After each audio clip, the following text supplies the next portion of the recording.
Control negative thoughts like Buddha in 5 powerful steps.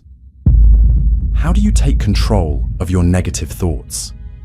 Have you ever wondered why certain emotions like anger, jealousy, or resentment seem to grip you so powerfully, almost irresistibly? Is it really about your personality, your upbringing, or your circumstances? Or could there be something much deeper happening beneath the surface? Buddha, one of history's most profound spiritual teachers, believed that negative thoughts are not random or uncontrollable. In fact, he taught that you can master any negative emotion through 5 powerful steps, all rooted in the deepest layers of human consciousness. In this video, we will explore Buddha's fascinating teachings on mind control, emotional mastery, and why negative thoughts magnetically pull you into cycles of suffering, not because they're unstoppable, but because of how your mind naturally operates. We'll dive deep into the unconscious patterns that shape emotional reactions and reveal the 5 profound steps that can transform any negative mental state. Steps that go far beyond surface-level techniques and instead reflect the architecture of mental training that Buddha discovered 2,500 years ago. Before we begin, make sure to subscribe to the Moon Mind Temple channel and join our community where you'll get early access to new videos and insights on spiritual growth and mental mastery. Now let's get started. The natural tendency of the mind. We often like to think of our negative emotions as unwelcome visitors, sudden storms that appear without warning. Yet for Buddha, even the most overwhelming emotional reactions follow a deeper pattern, an inner logic crafted not by chance but by the untrained mind. What feels like a spontaneous burst of anger or anxiety is rarely spontaneous at all. It is the visible result of invisible mental habits shaped by years of unconscious reactions, unprocessed emotions, and automatic thinking. Behind every emotional surge is a structure, a silent architecture of the mind that guides us towards certain thoughts and not others. And this is where Buddha introduces the fundamental insight about consciousness. Each of us carries within us a mind that naturally tends toward the negative. Buddha compared the untrained mind to a wild elephant, powerful, unpredictable, and potentially destructive when not properly guided. This wild mind doesn't disappear when we ignore it. It waits. It speaks to us through intrusive thoughts, emotional reactions, and impulsive behaviors. When we encounter situations that resonate with our mental patterns, we feel overwhelmed in ways that seem mysterious, even inevitable. But it's not the situations controlling us. It's our untrained mind responding in the only way it knows how. Imagine a person who has spent their life reacting to criticism with anger. When they receive feedback, even constructive, they feel rage rising, seemingly beyond control. That feeling isn't random. It's the culmination of mental habits, of never having learned to respond differently. The emotional reaction is real, but the true force behind it is the untrained mind responding in its default pattern. The first reason, awareness is the foundation. Buddha taught that there are 2 fundamental reasons people remain trapped in negative thinking and 2 corresponding paths to freedom. The first reason is simple yet profound: lack of awareness. Most people live on autopilot, completely identified with their thoughts and emotions, never realizing they have the capacity to observe them rather than become them. This awareness, what Buddha called mindfulness, isn't just another mental technique. It's the foundation of all mental mastery. Without awareness, we remain unconscious participants in our mental processes, believing I am angry, rather than recognizing I am experiencing anger. This subtle distinction makes all the difference in the world. When someone cuts you off in traffic, your mind might instantly produce thoughts like, "What an idiot," or "People are so selfish." These thoughts seem automatic, even natural. But Buddha would point out that there's a microscopic gap between the event and your reaction. That gap is where freedom lives. Awareness allows you to notice this gap and eventually expand it. The first step in Buddha's system is developing the capacity to catch yourself in the act of thinking negative thoughts. Not to judge them, not to fight them, just to notice them with calm, clear awareness. This might sound simple, but it's rarely easy. The mind has spent decades operating on autopilot, and bringing awareness to its movements requires consistent practice. Buddha compared this practice to training a puppy. You don't expect the puppy to be perfectly behaved immediately. You gently, consistently guide it back to where it should be, thousands of times if necessary. This patient persistence is how awareness grows. The second reason, the need for a systematic approach. The second reason people remain trapped in negative thinking is even more fundamental. They lack a systematic approach to working with difficult emotions. Most people either suppress their negative thoughts, which only makes them stronger, or they indulge them, which creates negative mental habits. Buddha offered a middle way, a gradual progressive training that neither suppresses nor indulges. This graduated training acknowledges a profound truth about the mind. Different negative thoughts require different approaches. Some negative thoughts are like gentle breezes that can be redirected with minimal effort. Others are like hurricanes that require multiple strategies and tremendous mental strength. Buddha's genius was creating a system flexible enough to work with any negative state while being structured enough to provide clear direction. Think of it like learning martial arts. A beginner doesn't start by fighting the master. They begin with basic movements, gradually building strength, flexibility, and technique. Similarly, Buddha's approach doesn't expect you to instantly master your most difficult emotions. It provides a sequence of increasingly subtle techniques that develop your mental muscles over time. This systematic approach is what separates Buddha's teaching from most modern think positive advice. It's not about forcing positive thoughts or denying negative ones. It's about developing a comprehensive set of skills that allow you to work with any mental state, from mild irritation to overwhelming rage or despair. The 5 steps, Buddha's graduated training. Now let's explore Buddha's 5-step system for controlling negative thoughts. Remember, this isn't about applying all 5 steps at once. It's a graduated approach. You begin with the first method, and only if that doesn't work do you proceed to the second, and so on. Each step becomes progressively more powerful, but also requires more mental strength. The first step, shift to wholesome thoughts. Buddha taught that the simplest way to handle a negative thought is to deliberately shift your attention to its opposite. If you're feeling anger, consciously cultivate thoughts of kindness. If you're consumed with desire, reflect on contentment. If you're caught in judgment, practice acceptance. Imagine you're feeling envious of a friend's success. Rather than feeding this envy with thoughts like, they don't deserve it, or I should have that instead, you deliberately think, I'm happy for their achievement, or their success doesn't diminish my own path. This isn't denying your initial reaction. It's consciously choosing a healthier mental direction. This method works because the mind cannot fully entertain opposite thoughts simultaneously. By deliberately cultivating the positive alternative, you weaken the negative thought's grip. However, Buddha recognized that sometimes a negative thought is too powerful to be countered this way, which leads to the second step. Consider the disadvantages. When shifting to a positive alternative isn't working, Buddha suggested reflecting on the harmful consequences of staying with the negative thought. This isn't about shaming yourself. It's about seeing clearly where this thought leads. For example, if you're caught in thoughts of resentment towards someone, you might reflect, if I continue feeding this resentment, I'll be the one suffering. My mind will be disturbed, my peace taken away.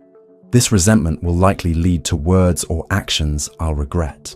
Is this thought really worth the harm it causes me? This rational reflection can often break the spell of a compelling negative emotion by appealing to your deeper values and your desire for well-being. Yet Buddha knew that sometimes even this logical approach isn't enough, which brings us to the third step. Before we continue, I truly hope you're finding this video insightful. If so, don't forget to share it with anyone who might benefit from these ideas. Your support means the world to us. Now let's continue. The third step, pay no mind. When the first two approaches don't work, Buddha suggested a more direct technique: deliberate non-attention.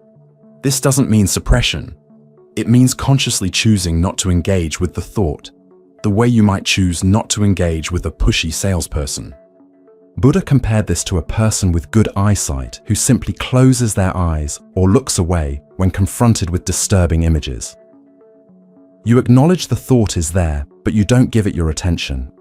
Instead, you redirect your focus to something neutral or beneficial, like your breath, a task at hand, or physical sensations. This practice requires stronger mindfulness because you must catch the thought quickly before it pulls you into its story. With practice, you develop the ability to recognize negative thought patterns within seconds of their arising and calmly withdraw your attention. However, some thoughts are so compelling they continue to demand attention even when ignored, which leads to the fourth step. Relax the thought formation process. When a negative thought persists despite ignoring it, Buddha taught a more advanced technique: examining and relaxing the mental process that creates and sustains the thought. This method involves turning your attention to the mechanics of thinking itself. For example, if you're caught in anxious thoughts about the future, instead of focusing on the content of those thoughts, you notice how your mind constructs anxiety, the mental images, the internal dialogue, the physical sensations, the underlying assumptions. As you observe these components with calm awareness, you begin to relax the mental grip that holds them together. Buddha compared this to a person walking quickly who gradually slows down, then stands, then sits, then lies down. You're deliberately relaxing the energetic process that keeps the thought in motion. This requires subtle awareness and the ability to observe mental processes without being caught in them. But for the most persistent negative thoughts, even this approach might not be enough, which brings us to the fifth step. Crush the thought with awareness. For extremely persistent negative thoughts, Buddha taught the most forceful approach: actively confronting and subduing the thought with the full power of concentrated awareness. This isn't about fighting or resistance, which only creates more tension. It's about bringing such intense, focused awareness to the thought that it cannot survive this level of observation. Buddha described this as being like a strong person physically pinning down a weaker person. You bring your full mental strength and concentration to bear on the negative thought, firmly but not violently. This requires significant mental development and is considered the most advanced technique in the sequence. Imagine you have a persistent negative thought that keeps returning despite all other approaches. Instead of avoiding it, you turn your full attention toward it. With calm determination, you observe it completely: its shape, its feel, its story, its energy. You don't fight it. You illuminate it so fully that it cannot hide in the shadows of unconsciousness. Under this intense, unwavering awareness, even the most persistent thought begins to lose its grip. These 5 steps form Buddha's graduated training for working with negative thoughts. From the gentle redirection of attention to the powerful concentration of awareness, they provide a complete system that can be applied to any negative mental state. But Buddha emphasized one crucial point: this is a training, not a quick fix.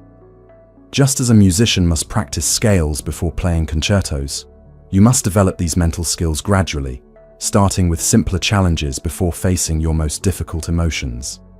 The beauty of this system is that it grows with you. As your awareness strengthens, your capacity to work with difficult thoughts expands. What once seemed overwhelming becomes manageable.